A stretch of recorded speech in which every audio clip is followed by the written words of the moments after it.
Estamos seguindo, irmãos, você trouxe a sua Bíblia, né? Estamos seguindo aí, aos domingos de manhã, estamos trazendo uma série de mensagens que chama-se O Deus da Palavra. Se você não teve oportunidade de ouvir, já estão postados lá no nosso canal as duas primeiras. O Deus da Palavra, parte 1 e parte 2. Hoje nós vamos estar ministrando a terceira parte, amém? Falando sobre o poder da Palavra de Deus na vida do homem, ok? Então, o primeiro texto que eu quero trabalhar com os irmãos, gostaria que você abrisse a sua Bíblia em Isaías, capítulo 55, versículo 11.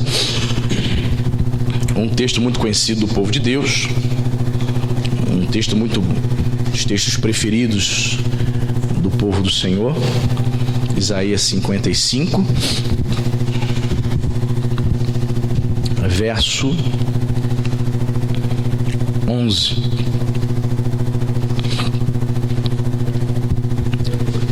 A versão que eu utilizo aqui é a versão Almeida, revista e atualizada. Existem tantas versões, né? Mas é o que eu uso aqui, é a atualizada. Se a sua versão tem ficado um pouco diferente, talvez a sua Bíblia seja corrigida, né? Aconselho o irmão a adquirir a Almeida atualizada. Isaías 55, 11, se você achou, diga amém. Diz assim a palavra do Senhor: assim será a palavra que sair da minha boca, não voltará para mim vazia, mas fará o que me apraz e prosperará naquilo para a que designei. Amém? Vamos repetir todos juntos?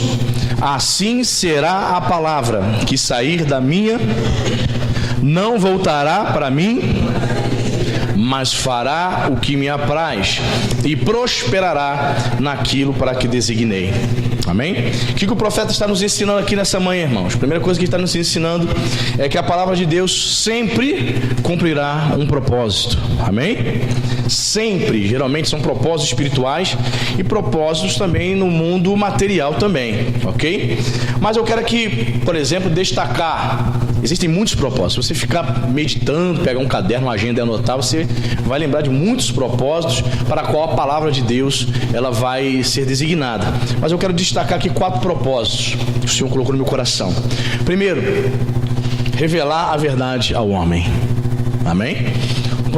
Um dos propósitos da palavra de Deus para que o Senhor venha se cumprir, na qual ela vai prosperar, é revelar a verdade ao homem.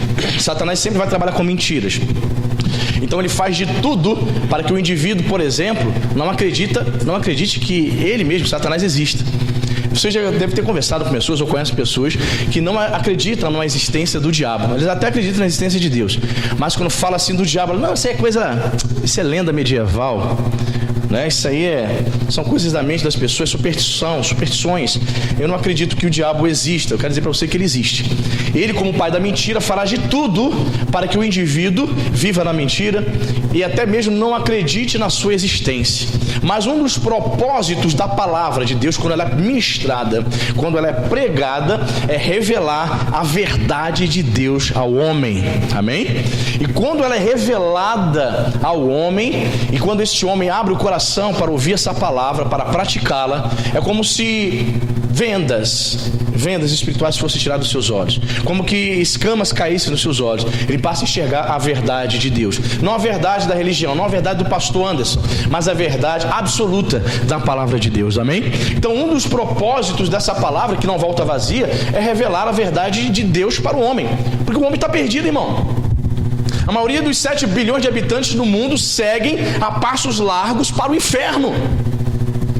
97% das pessoas que morrem todos os dias no planeta Terra, 97%, anote essa porcentagem, elas partem deste mundo, elas partem para a eternidade sem Deus, sem conhecer a Jesus, sem conhecer a palavra. A maioria dessas pessoas são hinduístas, islâmicas, idólatras, pessoas que servem outros deuses. Pois bem, essa palavra aqui, ela tem um propósito, e o propósito é revelar a verdade, que é Jesus Cristo, para o homem. Amém? O segundo propósito é fortalecer os crentes. Assim como a palavra de Deus é verdade para o homem, a palavra de Deus fortalece aqueles que já conhecem Jesus. Porque você aceita Jesus e não pense que é tudo um mar de rosas. Tem gente que acredita assim, vou aceitar Jesus, vou começar a seguir Jesus, a minha vida vai ser uma beleza a partir de hoje. Existe um corinho antigo, uma música antiga que os crentes cantavam, eu era adolescente, eu lembro, que dizia, dentre outras coisas, a letra dizia: aceite a Jesus, que a sua vida vai ser uma beleza. Irmão, isso é mentira. Eu quero dizer para você que este hino é uma falácia. A vida do crente não é beleza. Tem crentes que lutam, irmão. Tem muitas mulheres de Deus, servas do Senhor, que já são crentes há 15 e 20 anos e estão lutando para tirar seus filhos da droga. Não consegue dormir enquanto o seu filho não chega do baile funk, mas é serva de Deus. Muitas irmãs servindo ao Senhor, fiéis ao Senhor, com seus maridos ainda com amante na rua. Ela só não abandonou o marido ainda porque tem família, tem filhos, e ela acredita que Deus é poderoso para transformar aquele homem. Percebe? Então, quando a palavra de Deus é ministrada para esses crentes que vivem suas lutas diárias, o que a palavra de Deus faz conosco? Falamos até isso semana passada, né? Ela fortalece os crentes. Amém, irmão? Eu não sei quanto a você, mas quando eu estou... Você sabia que pastor também fica triste e desanimado? Quem sabia?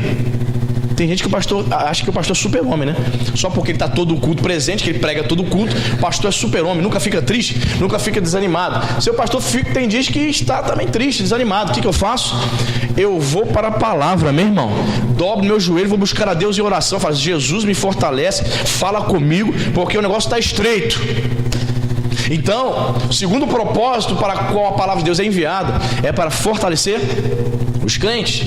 Terceiro propósito que eu anotei aqui é amadurecer também este mesmo crente. Porque existem dois tipos de crente na igreja. O crente que se converte, ele inicia uma caminhada, ele é bebê espiritual. Só que os anos passam-se 5, 7, 10, 15 anos, e ele continua ainda bebê espiritualmente falando. Ele não busca se envolver com a igreja, ele não busca conhecer a palavra de Deus, ele foge de culto de oração, ele foge de curso de módulo no qual ele vai aprender mais da palavra. Então os anos vão passando, ele estagnado ali, água parada. E você sabe que a água parada dá dengue, não dá dengue, irmão? Dá dengue, da larva da dengue. Pois bem, é o crente água parada. Então ele não evolui, não cresce, não amadurece. E existe o segundo crente que, quando ele chega na igreja, ele se converte, se batiza e ele quer mais de Deus. Ele quer descobrir mais de Deus. Ele não falta um culto, ele participa de tudo, se envolve, lê a Bíblia todo dia. Tem 2 anos de crente, ele já leu a Bíblia toda 2 vezes. Que a média para você ler a Bíblia toda aí são uns 10 meses aproximadamente. Quer ler a Bíblia toda? Leia 4, 5 capítulos por dia. Você vai terminar de ler a Bíblia toda em 10 meses. Como é que o senhor sabe disso, pastor? Porque eu já fiz isso. Faça isso, leia a palavra de Deus. É um crente que coloca propósito. Então, quando a palavra de Deus é ministrada para este crente, ele coloca em prática. Então você vê ele amadurecendo, você vê ele crescendo. Então também vai ser normal, também vai ser natural esse crente desenvolvendo e recebendo responsabilidades na igreja. Vai ser um diácono, vai ser líder, vai liderar, o pastor vai dar oportunidade para ele pregar, para que ele ore, para estar à frente de grupos, porque ele está demonstrando que é o interesse de amadurecer. Perfeito? Então, terceiro propósito aqui, para qual a palavra de Deus é enviada, e ela não volta vazia, é porque ela tem esse propósito de amadurecer o crente. Amém, igreja? Então amadureça para a honra e glória de Jesus. E quarto propósito aqui, como eu falei para você, poderíamos ficar aqui a manhã toda falando de vários propósitos, mas apenas 4, para depois de mudar de versículo. Quarto propósito seria a palavra de Deus sendo enviada para nos conduzir à vida eterna. Você lembra quando Jesus está pregando lá no Evangelho de João capítulo 6? Você lembra que Jesus está pregando aos discípulos e Jesus traz uma palavra dura e diz as escrituras que muitos dos que seguiam a Jesus, porque havia o grupo dos 12 e havia outros grupos de discípulos que seguiam Jesus, diz o texto lá que depois daquela palavra dura de Jesus, Jesus era exigente. Amém, irmão? Jesus confrontava o pecado do homem. Quer me seguir? Negue-se a si mesmo, tome a sua cruz. Tomar a cruz é símbolo de morra para a tua vida e me siga. Jesus trazia palavras rígidas e duras. Então o que aconteceu? João narra lá no capítulo 6 que muitos dos discípulos que seguiam o Senhor deixaram de seguir o mestre. Aí Jesus se volta para o círculo dos 12 dos 12 apóstolos e pergunta assim: e vocês, querem ir embora também não? É interessante isso, né? Essa liberdade que Jesus nos dá. E vocês, tá afim de ir embora também não? O que Pedro fala para Jesus? Fala aquela famosa frase, lindo versículo: para quem nós iremos, se só tu tens as palavras de vida eterna? Para quem, mestre? Não. Sem chance. A gente não vai deixar o Senhor, não. Vamos continuar seguindo o Senhor. Só o Senhor tem as palavras de vida eterna. Então a palavra de Deus, quando é ministrada ao crente ou ao ímpio que ainda não o conhece, tem este propósito: nos conduzir à vida eterna. Amém, queridos? A vida passa muito rápido, irmão. Tu já percebeu que tu já está com o cabelo branco, irmão? Já percebeu? Minha irmã, a senhora percebeu que você só precisa pintar o cabelo? Está percebendo isso? Eu fui a um sepultamento semana passada da irmã da minha mãe. Minha tia faleceu, serva do Senhor, está nos braços do Pai. Aí eu encontrei com alguns primos que eu não via há muito tempo, muitos meses, anos. Aí teve um primo que foi, me abraçou, me deu um beijo. Ele olhou pra mim e falou: primo, tu não envelhece não? Eu falei: por quê? Tô vendo cabelo branco. E eu olhei pra ele, é mais velho do que 1 ano. Aí eu olhei pra cabeça dele, cheio de cabelo branco. Eu falei: envelheço não, cara. Acho que não. O cabelo dentro tá nenhum cabelo grisalho e tal. Mas, irmãos, uma gêmea no dia vai aparecer. O cabelo branco vai aparecer. Aí a gente percebe como o tempo passa rápido. Um dia desse você era jovem, um dia desse você era adolescente. E o que eu quero dizer com isso? Eu quero dizer com isso que nós não temos nada a ganhar aqui. Estou com 42 anos, daqui a pouco, mas daqui a 20 anos eu vou estar com 60, já seria um ancião. E a vida vai embora. Quanto tempo mais temos para viver? 70, 80? Pastor, eu quero chegar a 85, 90. Como tu quer chegar? O desejo é chegar bem, né? Com saúde. E se você chegar a 80 de bengala, cheio de problemas, cheio de dor, todo troncho, não sei se vale a pena chegar a 90 anos, cheio de doenças, cheio de problemas. A minha avó está com 89 anos, minha avó materna. A minha avó paterna morreu com 99 ano passado. E essa de 89, eu cheguei para ela e falei: minha avó, ela fez no aniversário dela de 88. Eu falei: vó, parabéns para a senhora, 88, vamos chegar a 100? Ela: quero não, meu neto. Eu falei: por que, vó? Ela quer ficar dando trabalho para os outros. E olha que ela até é bem de saúde. Eu não quero dar trabalho para ninguém, não. Porque ela sabe, às vezes ela desmaia do nada, desfalece, cai sozinha e insiste em querer morar sozinha. E os filhos querem levar ela para casa para cuidar dela. Ela quer ficar sozinha, não quer dar trabalho. Complicado, meu irmão. Sim, queremos viver bem, queremos viver muito, mas em que situação? Né? Pois bem, que eu quero dizer com isso, que o tempo passa rápido, a vida é breve. Então, queridos, o que Deus está nos preparando é para a eternidade, amém, irmão? 70, 80 anos passa rápido. Então tudo que você tem aprendido com a palavra de Deus te prepara para a vida? Sim, mas muito mais para entrar na vida eterna, amém, queridos? Tem esse propósito, um propósito maior. Tudo que nós vivemos, tudo que nós experimentamos com Deus aqui nessa terra, é Deus nos preparando para entrarmos no reino dos céus, amém, queridos? Bendito seja o nome do Senhor. Muito bem. Segundo texto que eu quero compartilhar com os irmãos é Jeremias. Abra sua Bíblia em Jeremias, profeta também do Senhor.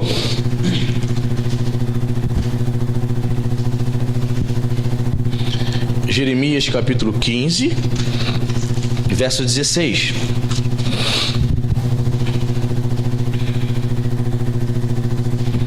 Muito interessante esse texto. Temos algumas lições aqui para nós tirarmos, amém? Jeremias 15, 16, você achou? Olha o que o profeta diz: achadas as tuas palavras, logo as comi. As tuas palavras me foram gozo e alegria para o coração, pois pelo teu nome sou chamado, ó Senhor Deus dos exércitos. Duas lições aqui desse versículo. Vamos lá, primeira lição: achadas as tuas palavras. Veja bem, olha o que Jeremias está dizendo. Achadas significa que foi necessário ele procurar. Estou procurando a palavra.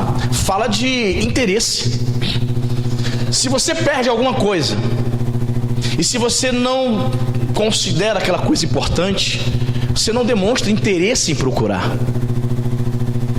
certo? Jeremias demonstrou muito interesse e valorizou a palavra. Ele a procurou e ele a achou. Você entende? Achadas as tuas palavras fala do crente ter interesse em buscar essa palavra, em procurar conhecer mais dessa palavra. Eu me converti com 15 anos de idade.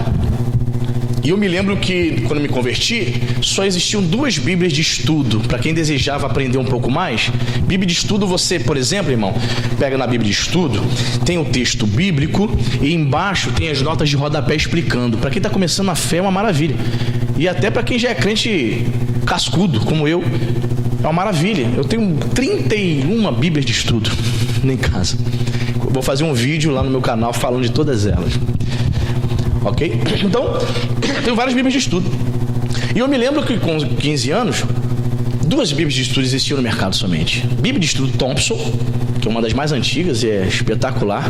Ela não tem notas explicativas, mas ela tem estudos em cadeias temáticas dos versículos e tal, suplemento arqueológico. E a Bíblia de estudo Vida Nova, que é a Bíblia de estudo hoje, Shedd. Vi um comentário do saudoso doutor Russell Shedd, que foi um grande teólogo, pastor batista, que morreu ano passado aí, acho que quase 90 anos. Não é isso, Diácono? Quase 90 anos ele morreu ano passado.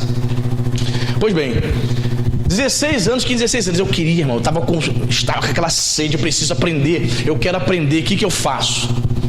Trabalhando, ganhando um salário mínimo, vamos ajuntar o dinheiro para comprar a Bíblia de estudo, era caro e tal. Demonstrava interesse, e quando eu adquiri aquela Bíblia de estudo, eu fiquei igual uma criança quando entra numa loja de brinquedos, encantado. Meu Deus, é a palavra do Senhor, muito estudo, eu vou aprender, eu vou crescer. Irmãos, eu quero dizer para você, hoje no mercado existe mais de 50 Bíblias de estudo, muito mais. Aí o crente diz assim, não, eu não tenho condições de comprar. Tem, se tem. Tem gente que compra perfume da Natura de R$200, irmão, e parcela 3, 4, 5 vezes.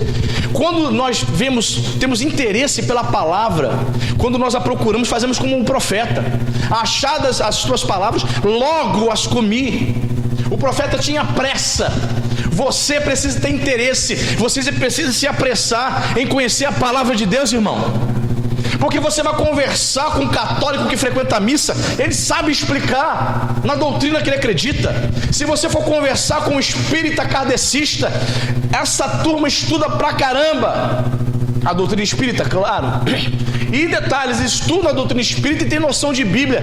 Senta com muitos crentes e dá um show. Aí o crente preguiçoso não lê as escrituras, não investe, não compra uma Bíblia de 130 prata. É muito dinheiro, pastor. Parcela no cartão 10 vezes sem juros no Mercado Livre. Parcele.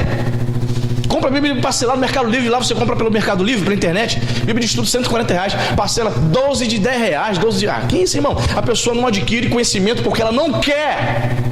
Não demonstra interesse. Deus quer que você demonstre interesse pela palavra dele, amém? Achadas as tuas palavras, logo, ele não deixou para depois, logo as comi. É uma metáfora para dizer que ele devorou, que ele estudou essa palavra, que ele amou, que ele procurou aprender para colocar em prática na sua vida. Amém, querido? Achadas as tuas palavras, logo as comi. As tuas palavras me foram, segunda lição, as tuas palavras, depois que eu adquiri o conhecimento, o que elas se tornaram para esse crente? Repita comigo aí. Foram gozo e... Fechou a Bíblia não, né, irmão? Vamos lá. Me foram gozo e... Isso. Isto que a palavra de Deus também traz para o coração do homem, amém, irmão? Alegria.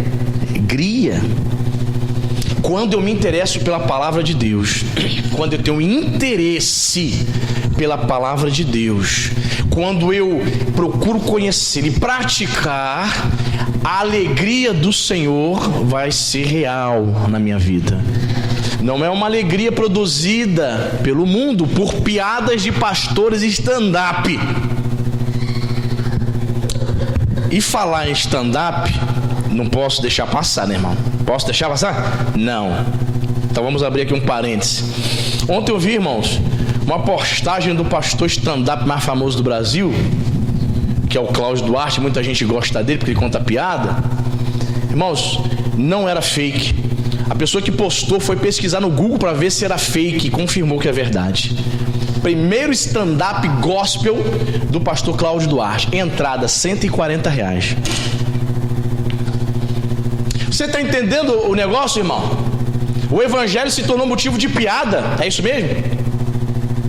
Porque, note bem, se eu sou um pastor que trago esse indivíduo aqui para contar uma hora de piada, vai vendo, aí a igreja vai lotar, não vai ficar lotado, não vai? Pastor Cláudio Duarte presente na Nova Vida de Araruma, vai lotar. Um monte de gente vai vir aqui para rir, como se nunca tivesse rido. Muito bem.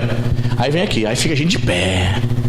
Só vem por causa dele. Na hora que o pastor pedir oferta, essa turma não vai ofertar, e ele sabe disso. Então as igrejas lotam para ficar rindo dele, só que essa turma vai lá só para rir dele, não dá oferta. O que ele fez para conseguir dinheiro? Agora ele cobra ingresso. Irmãos, é o fim da picada, é o fim do mundo. Estão distorcendo a palavra. A palavra de Deus traz alegria, mas não é essa alegria de ficar dando uma hora de gargalhada na igreja, não, irmão. Não é essa alegria que o profeta está falando. Ele está falando de uma alegria que vem do céu, que tem como fonte, como origem o Senhor. É a alegria que te mantém de pé, que te dá forças para orar, para ler a Bíblia, para ver a igreja, quando tudo está dando errado para você. Outro acha que não acontece isso na vida do fiel. Tem dia que tudo está dando errado, nada está dando certo. E aí, vai abandonar a fé por conta disso? Você vai desistir de servir ao Senhor? Não, querido. Você vai buscar a Deus. Aí vem uns camaradas aí, esses falsos profetas. Agora tu entra no canal dele e tenta dizer que ele é falso profeta. Tenta. Os carnudos, os frequentadores de açougue gospel, os carnais, vão defender. Não, porque ele está pregando a palavra. Tá, não, irmão? A palavra de Deus não é isso, não. A palavra de Deus não é isso. Charles Spurgeon falou há mais de 100 anos atrás, chegará o tempo, 120 anos atrás ele falou isso, chegará o tempo que vão fazer do púlpito um picadeiro, a casa de Deus, um circo. E eu, como sempre digo, repito aqui, como um pregador vai falar sobre o inferno contando piada? O inferno, a perdição eterna, não é uma piada, é uma coisa muito séria. Mas esses pregadores de hoje em dia querem agradar seu público. Esses pregadores de hoje em dia querem ver igrejas cheias de pessoas carnais, sem compromisso com Deus nenhum, achando que isso é evangelho. Ficar rindo durante uma hora. Lamento e peço desculpas a você se você é fã dele, mas eu não posso aqui deixar de falar a verdade. Não vou mesmo. Tem muita gente fã dele. Já preguei aqui, já falei sobre isso. Tem gente que é tão fã que se encolheu dentro da cadeira. Não sei se é com vontade de ir embora, com vontade de partir para cima de mim. Não fala isso do meu profeta preferido. Pois é, irmão. É o fim da picada. R$140 por uma hora de stand-up gospel. Ah, irmão. Ó, lota, hein? Lota, porque os crentes não querem orar. Os crentes não querem buscar Deus. Os crentes modernos hoje não querem dobrar, ficar 30... Bota crente 30 minutos de joelho para orar. Quando ficam de joelhos, nem todos ficam. Meu Deus, tá doendo, pastor. Meu Deus, pastor tá sabendo que... Não sabe que eu trabalhei hoje o dia todo de pé? Eu, hein? Pois é, quando nós servíamos a Satanás, ficávamos a noite todo dia batendo tambor para Satanás, rodando lá a baiana. De domingo para segunda, recebendo as entidades e os demônios, bebendo 5 litros de marafo de cachaça, fumando cachimbo, bebendo sangue de galinha. E estava tudo certo, ninguém reclamava. Aí o crente vem para a casa de Deus, vamos orar 30 minutos. Esse pastor, brincadeira, caramba, não sabe que eu trabalho não? Sabe que eu estou cansado? Sabe que eu estou com minha patela aqui toda lascada, não está sabendo disso não? Pois é. Você vê? Para Deus o pior, para o diabo tudo. Não, querido. Aqui você vai ouvir que você deve servir e honrar de todas as suas forças, de todo o seu coração e de todo o seu entendimento o Deus da palavra, o Deus da Bíblia, meu irmão. E não tem essa que é famoso não. Se tiver que denunciar, vamos denunciar, irmão. Porque se o pastor não falar nomes, não der nome aos bois, a igreja fica enganada. O pastor antes prega uma coisa, aí a ovelha chega em casa, vamos ver agora o pastor gospel. Acha que isso é normal. Isso não é normal. Isso é uma distorção. Quantos crentes que acham isso normal? Que acham bacana isso? O pastor podia trazer o pastor Claudete para trazer uma palestra para os casais. Não, agora não está dando mais palestra para casar, não. Agora é stand-up gospel de 1 hora, 140 pila. Aí ele vai e fecha com o pastor. 140 reais o ingresso. Pastor, meia, 70 mil, 70 teu. Aí dá 1.000 pessoas, dá quanto? Faz as contas aí. Pois é, não é o evangelho. O profeta vai dizer: achadas as tuas palavras, logo as comi. As tuas palavras me foram gozo e alegria. Alegria do céu, não é alegria de piada não. Amém, irmão? Muito bem. Terceiro texto. Vamos para Amós 8:12. Pastor, onde fica esse tal de Amós? Procura, irmão. É maravilha você trazer Bíblia impressa, porque os crentes têm que procurar, irmão. No celular é só bota lá AM. Rapidinho acha, né? Amós. E os profetas menores a gente toma coça mesmo. Vamos lá, Amós. Vem de Zacarias, vem de Malaquias para trás, é mais fácil de você achar. Amós. Fica antes de Jonas, fica antes de Obadias.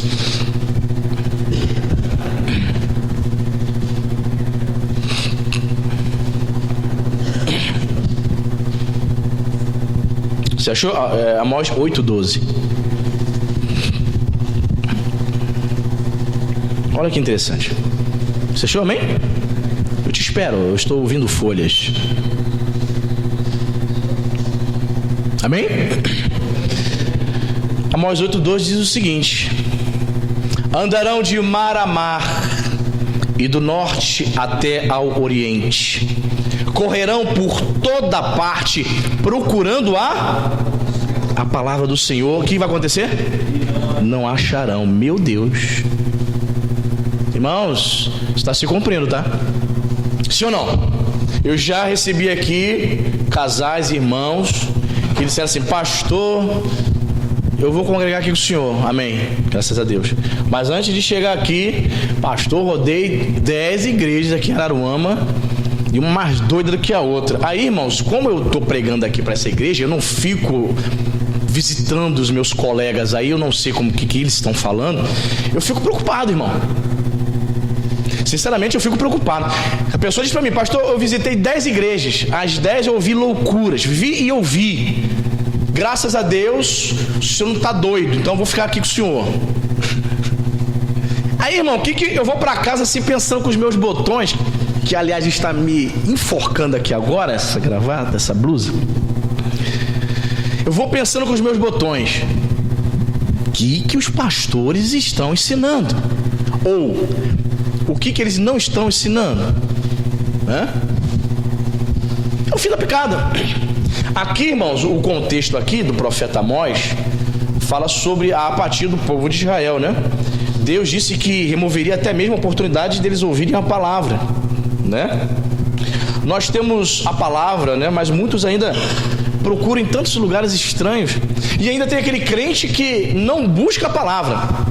Tem aquele que está buscando, mas não acha, e tem aquele que não acha porque não busca. Ele vai atrás dos profetas de plantão, dos pseudos profetas.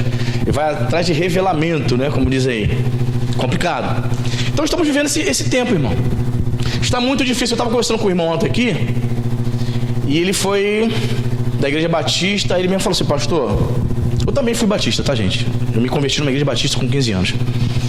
E ele falou uma verdade. Ele falou: pastor, olha, muitos pastores batistas, não todos, mas muitos pastores batistas, presbiterianos, todos fazem parte da maçonaria. Todo mundo envolvido com maçonaria. Pastor, tem algum problema? Muito, meu irmão.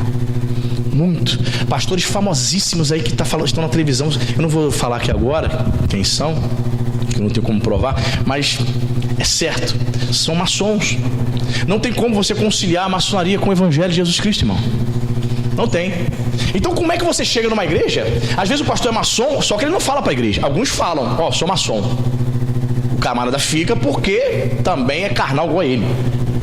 Mas e na igreja que o pastor é maçom e ele não fala isso para a congregação? Ó, a igreja cheia. O camarada lá compactuando com Satanás, aí sobe no domingo para pregar. Sabe qual é o espírito que está usando a boca desse pastor? Espírito de engano. Não é o Espírito Santo, irmão. E por conta de ser uma igreja tradicional, uma igreja séria, porque a igreja batista é séria, mas como é que você vai saber? Se você não for um hacker pavão, entender a referência? Se você não for um hacker, para poder puxar lá quem são os membros da maçonaria tal, da loja maçônica tal, se você não for um cara para entrar lá para saber, você não vai descobrir.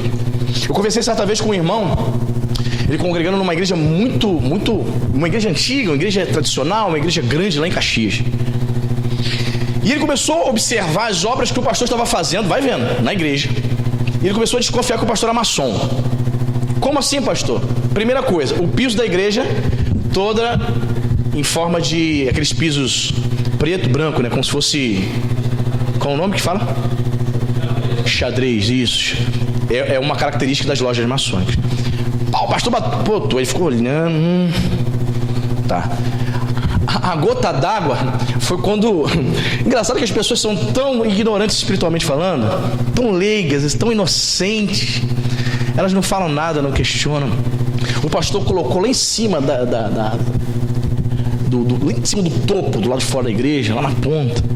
Ele botou, irmãos, o esquadro, o símbolo da maçonaria, o esquadro e o compasso. Ele falou, não, que é isso? E o pastor, 92 anos. Ele, meu Deus do céu. Aí ele começou, ele de marinha, da marinha militar, não sei se foi lá na marinha que ele conseguiu, ele começou a entrar, fuçar na internet o nome do pastor, começou a puxar, aí ele encontrou membros importantes, membros veneráveis da loja maçônica tal, lá de Caxias, a foto dos camaradas, pastor dele. Ele falou assim, pastor Anderson, olha, eu fiquei tão decepcionado. Meu mundo caiu porque eu participava do ministério de louvor. Meus filhos participando do ministério de louvor, tocando na igreja. E eu vi ali, aquilo que era uma desconfiança se confirmou. Meu pastor era maçom. Ele perdeu o respeito, perdeu a sensibilidade, perdeu a noção, ao ponto de colocar símbolos maçons na igreja. Uma igreja Assembleia de Deus. Assembleia de Deus, irmãos. Uma igreja tradicionalíssima. Ele, o que eu fiz? Eu fui para outra denominação, outra assembleia. Só que aí, irmãos, eu fiquei assim, ele já estava envolvido já na outra igreja, nessa outra assembleia. Só que a internet diz também que o líder dessa assembleia dele também é maçom. Falei, Jesus Cristo de Nazaré. Está difícil, irmãos. Estamos vivendo os últimos dias. Como você sabe ou não se eu sou maçom? O senhor está falando isso, deve ser sou não. Graças a Deus não. Pastor, o senhor prova? Me procura no site da loja maçônica para ver se vê minha foto lá. Se você achar alguém parecido comigo, terá tudo sido mera coincidência. Eu fui pregar numa igreja de Nova Vida lá de Jardim Palmares. Oi? Maçom tem dinheiro. Tô duro, irmão. Não consigo nem trocar de carro. Meu carro tá velho, não consigo nem trocar de carro. Pois bem. Eu fui pregar na loja maçônica, ela está repreendido. Eu fui pregar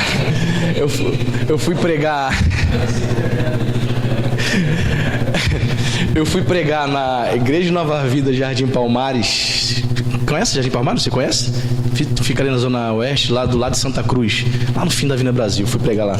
Pastor Fernando, pregou aqui ano retrasado, pastor Fernando, né? Aí ele me recebeu, cheguei lá na igreja, uma hora antes do culto, me recebeu. Aí os pastores têm o hábito de levar, né, o pastor pro gabinete, tomar um lanchinho, bater um papo e tal. Aí ele conversando e tal, e a igreja lá, como é que tá? E do nada olhou pra mim e falou assim, tu é maçom, rapaz? Eu falei, que isso, pastor Fernando? Sou maçom por quê? Não, pergunta aqui, todo pastor que vem pregar que eu pergunto se é maçom. Se for maçom, eu vou denunciar pro bispo. Não, fica tranquilo, não sou maçom não. Irmãos, tá difícil, irmãos. Como saber, irmãos? Como você vai confiar a sua família, você vai congregar numa igreja, decidir ficar numa igreja, e às vezes o pastor não... Olha, detalhe, geralmente esses pastores não estão pregando o quê? Heresia, necessariamente. Mas há um espírito de engano por trás desse pastor.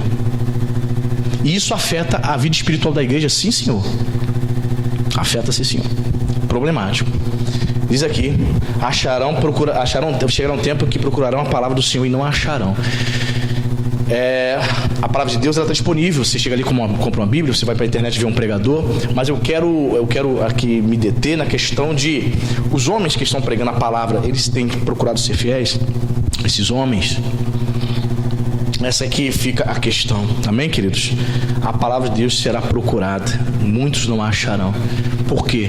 Muitos comprometidos com maçonaria, muitos comprometidos com políticos, pastores nas mãos de políticos, pastores envolvidos na Lava Jato, irmão. Que isso? Igreja recebendo dinheiro de Lava Jato, irmão, da propina ali, né? Envolvidas na Lava Jato, foram denunciados. Meu Deus do céu. O problema é esse, né? O camarada quer se envolver com política. Os pastores, veja bem, é um caminho muito... Irmãos, o camarada ser um líder de uma igreja, você está no caminho de Jesus, mas no meio do caminho aparecem alguns atalhos, sabe? Eu já fui convidado aqui, irmãos, para participar de um evento aqui. Olha só, hein? Igreja aqui de 100 membros. Somos nada, somos ninguém, não temos relevância, nós não temos dinheiro, nem prédio próprio. Eu fui convidado aqui, irmãos, para um evento para sentar do lado da Lívia. Eu falei, quem sou eu? Eu falei, vou não, sim, vou nada. Lívia, políticos e os pastores cabeçudos daqui de Araruama. Eu falei, sim, eu vou não. A pessoa que me convidou, eu falei assim, te agradeço, mas não vou não. Com certeza vão querer um retorno depois disso. Não vão me chamar para sentar do lado da Lívia, da prefeita de Araruama. Ator, nem conheço Lívia. Por que quer me conhecer? Não. Vieram aqui me entregar, Diácono Jorge. Convite aqui na porta, pastor. Café da manhã. Tal. Eu falei, não. Foram as 2, 3 vezes. Café da manhã com pastores, com o prefeito, e depois para um show que ia ter lá no Parque de Exposições. Eu falei, não vou, irmão. Você fica na mão dessa turma, irmão. Não vou. Não posso. Então, muitos pastores estão o quê? Aliançados com o mundo. Ficam na mão deles. Mas por quê? Você me pergunta, por que esses pastores estão se aliando à política então, pastor? Porque o pastor não é ninguém, não é isso? Ele chega na simplicidade dele. Ele também se acha importante porque está do lado de político. Ele começa a se achar também. A vaidade humana é algo terrível, irmão. Não é porque é pastor que não cai. O poder começa a vislumbrar. Caramba, eu estou do lado da prefeita. Começa a fazer amizade com os vereadores. Começa a frequentar lugares que nunca foi. Começa a ter amizade com pessoas que nunca imaginou ter. Você entra num outro mundo. Aí esquece o mundo de Deus. Você está entendendo? Complicado, perigosíssimo. Ficam me chamando aí. Vai ficar me chamando, não vou, irmãos. Não vou. Não quero nada com esse pessoal. Não quero conhecer o apóstolo Osto. Não quero conhecer o pastor Assis. Não quero. Quero que fique só aqui com vocês, amém, irmão? Não quero. Não me interessa. Não, pastor, não interessa não colar com os caras, com as maiores igrejas de Araruama. Não me interessa. Não quero. Não interessa. Não tem nada a ver, cada um cuida da sua igreja. Não sou batista, não sou da MIR. Cada um cuida da sua igreja. Cada um fique com a responsabilidade que Deus deu para cuidar da sua igreja local. Não quero envolver, que esse pessoal é todo envolvido com política, irmão. Todos envolvidos com política. Todos. E eu não quero nem saber o que eles estão aprontando. Não quero. Porque quando você começa a frequentar esses lugares, você vai ficar sabendo o que eles estão aprontando. Não quero nem saber. Nem quero saber. Em nome de Jesus. Que você também nem procure saber. Senão a gente pode ficar muito triste. A gente pode se decepcionar muito. Amém, irmão? Vamos para o Novo Testamento? Mateus 4:4. Quarto texto. Mateus 4:4.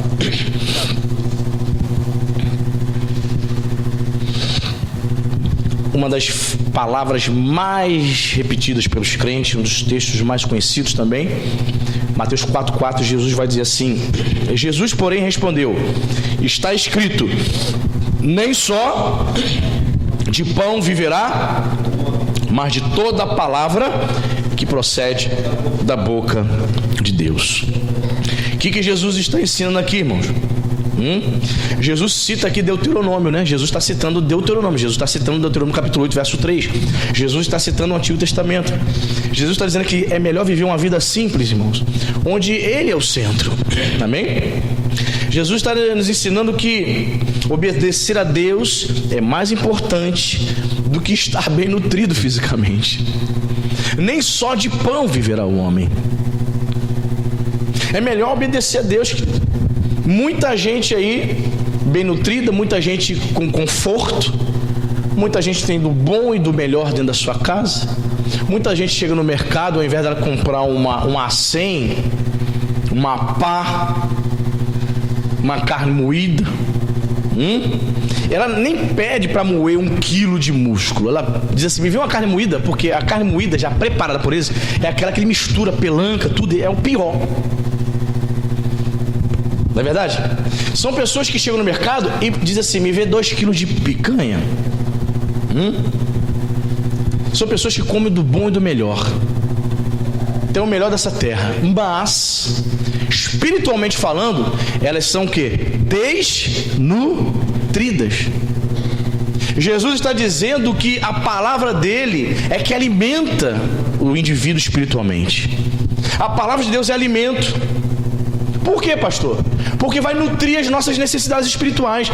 Tudo que você precisa para suprir a necessidade da tua alma, você encontra onde? Na palavra, na Bíblia. Você entende por que Satanás faz de tudo para você não ler a Bíblia? Entendeu?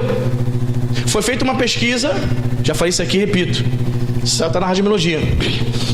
85% dos crentes brasileiros nunca leram a Bíblia toda.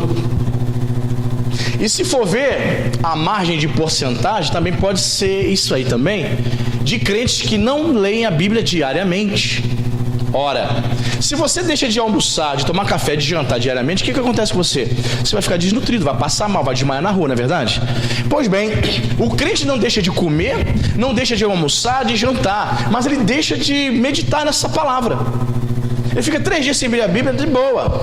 Fica uma semana sem abrir as escrituras, de boa. Aí vem domingo, bonitão, para a igreja com a Bíblia no braço. Agora eu vou ouvir a palavra. Ficou uma semana desnutrido, sem se alimentar dessa palavra. Querido, tá estreito pro teu lado, tá ruim pro teu lado, tá feio pro teu lado. Eis a razão porque Jesus faz essa declaração aqui. Jesus está citando aqui a própria Bíblia, está citando Deuteronômio aqui, capítulo 8, verso 3. Então nós aprendemos aqui que é melhor viver uma vida simples, irmãos, onde Jesus é o centro, do que ter tudo bom e melhor. Nem só de pão vai viver o homem.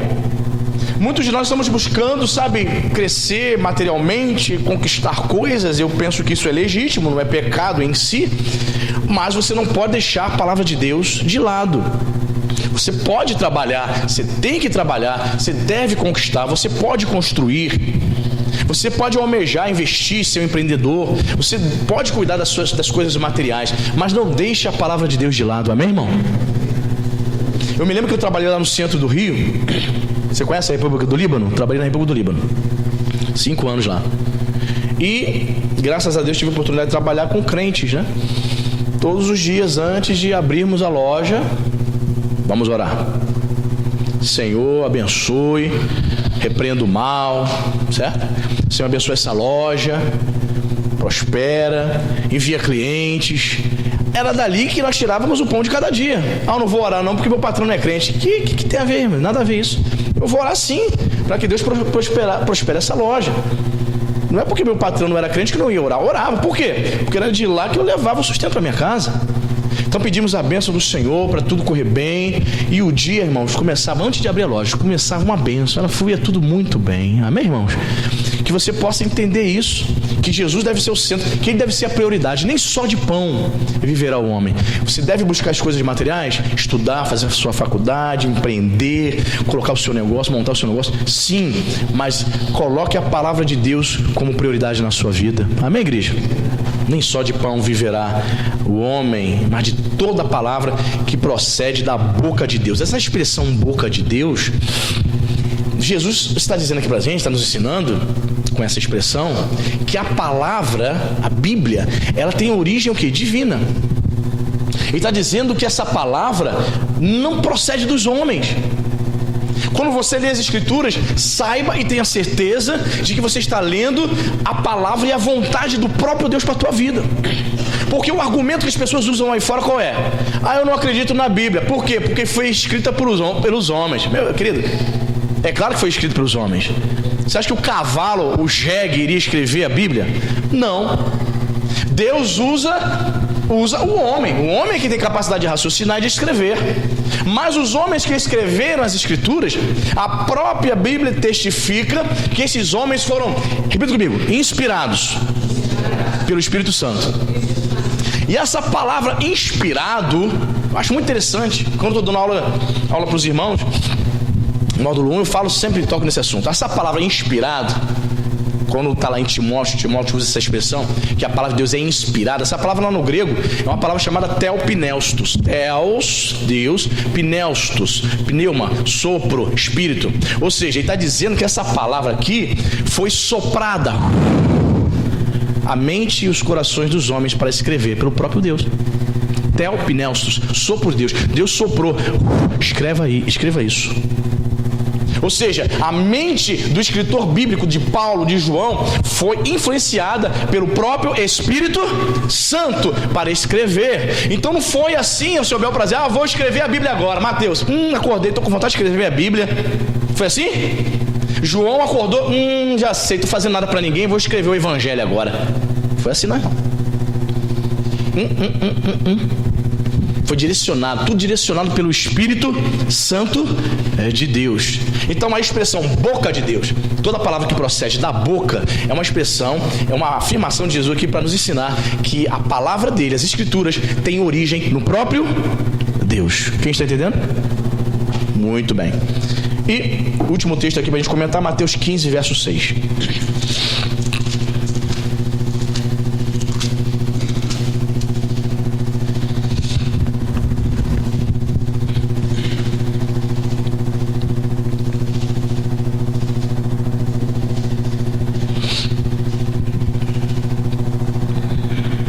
Mateus 15, 6, Jesus falando aqui, esse jamais honrará a seu pai ou a sua mãe, e assim, repita comigo, invalidastes a palavra de Deus, por causa da vossa tradição.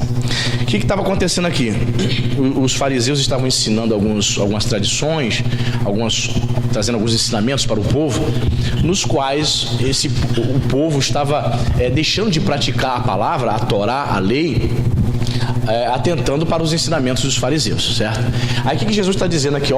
Vocês com esse tipo de ensinamento, com as suas tradições, vocês fariseus, vocês estão ensinando o povo a invalidar a palavra.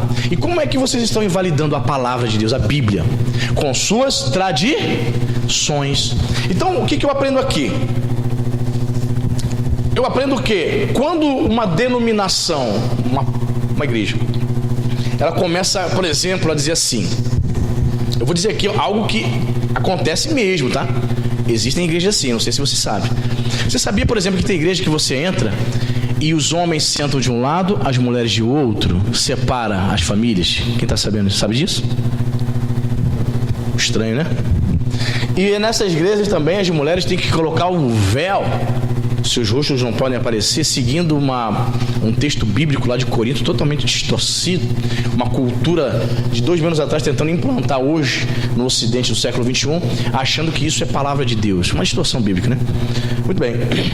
Então, existem pessoas que vão ensinar isso e com esse ensinamento eles dizem, quem não fizer isso não é salvo. Assim como existem igrejas mais tradicionais que dizem o seguinte, se você sair na rua, homem, de bermuda e chinelo, tu é o demônio, tu é o próprio Satã. Porque no ensinamento na cabeça deles, o camarada só é santo se ele sair no verão de 42 graus na rua, de calça comprida, chinelo e blusa abotoada até aqui. Esse é o estereótipo de santidade deles. E para eles, se o indivíduo não sai assim, não vestisse desta maneira, você não vai para o céu, você não é salvo. O que é isso? Se não impor uma tradição. E quando você coloca uma tradição, o que Jesus está nos ensinando aqui? A tradição invalida a palavra? Isso é muito sério. E a palavra invalidastes, no grego, ela também tem outro significado lá no original. Significa tornar sem autoridade, tornar nulo ou sem efeito. O Que interessante, né? As minhas tradições podem anular a palavra de Deus, podem torná-la sem efeito na minha vida. A tradição, os costumes e hábitos na vida de alguns crentes podem se tornar mais importantes. E se tornando prioridade importante, a palavra de Deus perde autoridade sobre a minha vida. Deixo de praticar a Bíblia para seguir ensinamento de homens. Irmãos, analisa, eu garoto, 15, 16 anos, começando na igreja, um tio chegou para mim e falou assim: tu dorme de bermuda e sem camisa, rapaz? Eu durmo, qual é o problema? Rapaz, se Jesus voltar a te pegar sem camisa, tu fica. Jesus arrebatar a igreja, tu tá sem camisa, isso é falta de santidade, rapaz. Falei, meu Deus, é mesmo? Ainda bem que eu parava para pensar e percebi que ele tava zureta da ideia. E eu não dei confiança para ele. Ele falou, é por isso que eu durmo só de calça jeans e de blusa, porque eu depois eu comecei a pensar, bem, e se eu estiver tomando banho e Jesus voltar, eu fico? Ou tu toma banho de roupa, irmão? Então, percebe? Esses tipos de ensinamentos são ensinamentos de homens, são tradições que invalidam a palavra de Deus. Então chega pessoas para você e diz assim, a irmã está no pecado. E você, ué, por quê? Esse batom da pombagira aí, cuidado, hein? Isso é o demônio. Cuidado, tira esse negócio. Essa maquiagem aí do capeta, isso aí. A irmã está toda entregue a Satanás. Sabe que não vai para o céu, né? Se você não tiver uma base na palavra, você vai para casa com medo. Jesus. Certa vez o bispo Francisco, lá na igreja Nova Vida de Olaria, chamou para dar um testemunho um ex-pai de santo. E esse ex-pai de santo estava na Assembleia de Deus e ele começou a dar o testemunho dele, que Jesus libertou da magia negra, da maçonaria, e aí no meio do testemunho dele, aí esse pastor, esse irmão, não era nem pastor, esse irmão falou assim, então o diabo está na maquiagem, Satanás da pombagira está no brinco aí das irmãs. Meu irmão, você sabe que a Igreja Nova Vida não tem esse negócio, né, de proibir maquiagem, brinco. Meu Deus do céu. Aí ele foi embora. Na outra mensagem que o bispo teve que pregar, ele aproveitou a igreja presente e falou assim, irmãos, o negócio é o seguinte, o irmão veio aqui, deu o testemunho dele, foi bênção, Deus operou na vida dele, mas nós não entendemos da maneira como ele ensinou, que a irmã está demoniada porque a irmã passou um batom, que o demônio está no seu brinco. Nós não entendemos desta maneira. Isso aí são doutrinas de homens, seu entendimento denominacional dele. Então, veja que coisa interessante, né? Jesus está dizendo que as nossas tradições, elas podem invalidar a palavra de Deus. Agora, estou falando aqui em questões denominacionais, né? Da cultura eclesiástica. Cultura familiar pode? Cultura familiar ou cultura de uma sociedade. Por exemplo, você está inserido aqui na cultura do Brasil, se vive no Brasil, Rio de Janeiro, cidade de Araruama, nós temos os nossos hábitos, os nossos costumes. Tais hábitos, alguns hábitos que temos por costume na nossa sociedade, ou hábitos familiares, poderiam anular a palavra de Deus? Sim, depende do tal costume, né? Por exemplo, os missionários, quando eles vão para a África, eles encontram certa dificuldade, ou em algumas tribos indígenas, para pregar. Algumas tribos africanas, o hábito da poligamia. E aí? Você chega numa tribo africana e diz assim, ó, a Bíblia diz que Deus só aceita o casamento monogâmico, um homem e uma mulher. E o camarada tá ali, com 3 mulheres, 10 filhos, todos vivendo já há anos. Como é que você chega para dizer, tem que desfazer dessa família aí? Porque eles consideram uma família normal. Complexo, irmãos. É claro, né, os missionários são preparados nas juntas missionárias para saber lidar com isso. Muito complexo. E aí, você vai desfazer? Aí vem aquelas morenas lindas, aquelas índias, nuas, de seios de fora, e o missionário, porque Jesus te ama. Você vem de uma cultura onde as mulheres se vestem.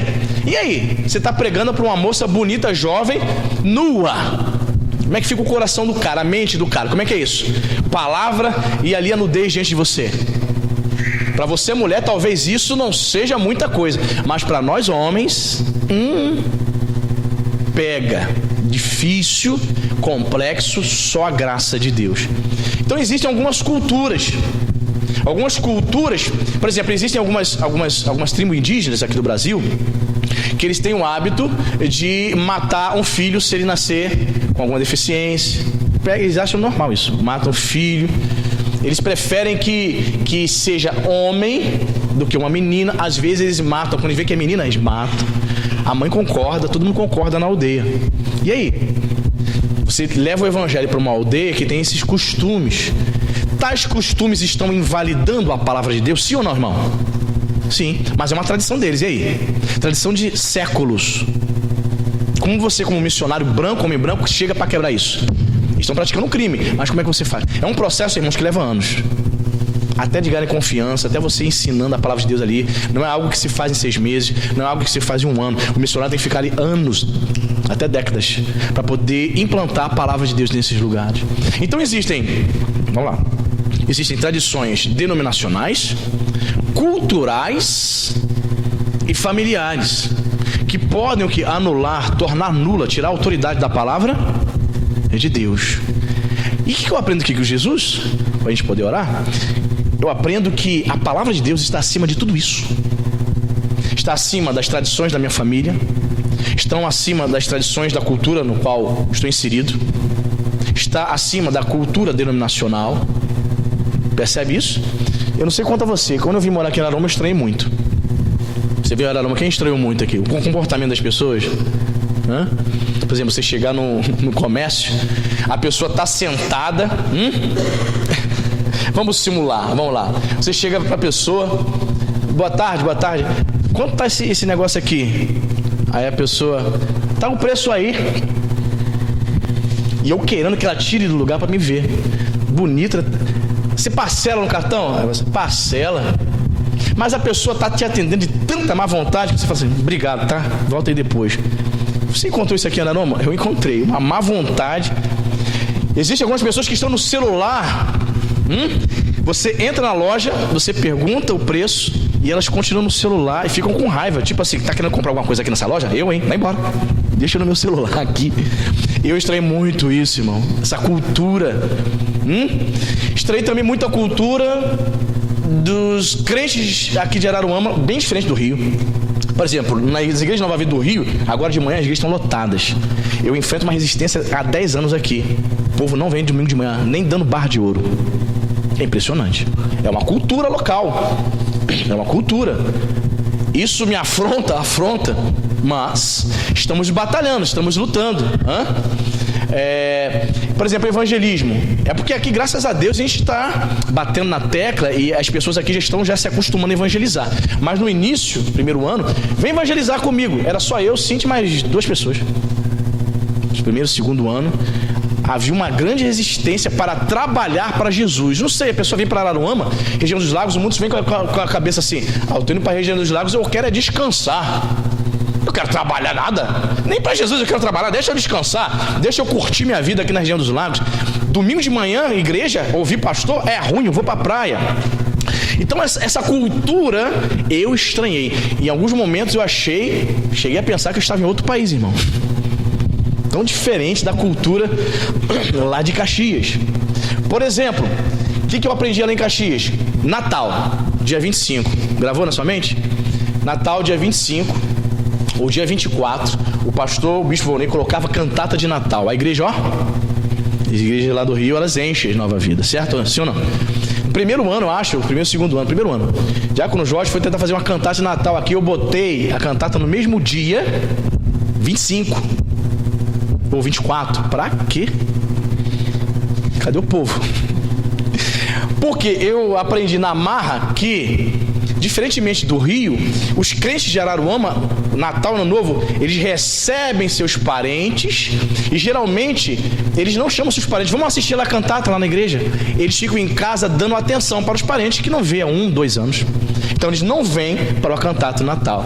Aí o que eu aprendi? Essas coisas você não aprende no seminário não, irmão. Você tem que aprender apanhando, né? No dia a dia. O que eu comecei a fazer então?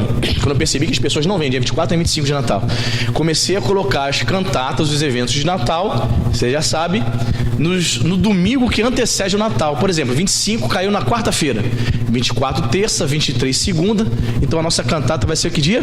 22. Então as pessoas vêm no domingo, some da linha na pipa no dia 25.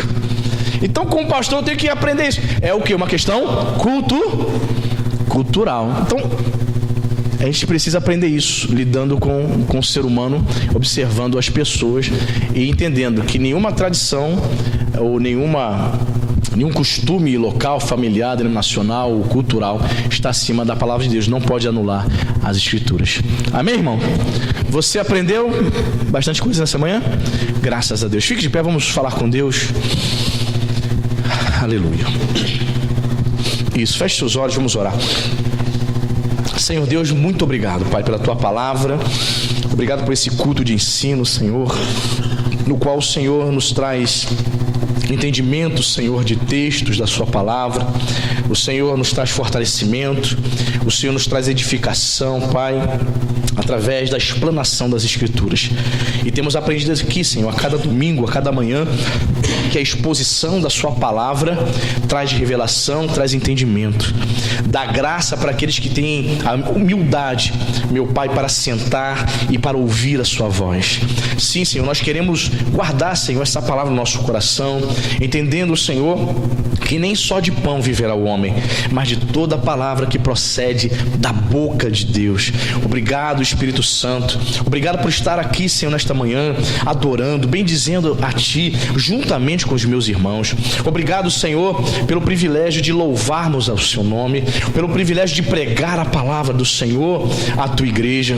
Senhor, livra-nos, meu Senhor, de toda a contaminação desse mundo, Senhor. São muitas coisas que tentam nos tirar do caminho, Senhor. Há muitos entretenimentos, Senhor. Tantas coisas tentam nos distrair, Senhor.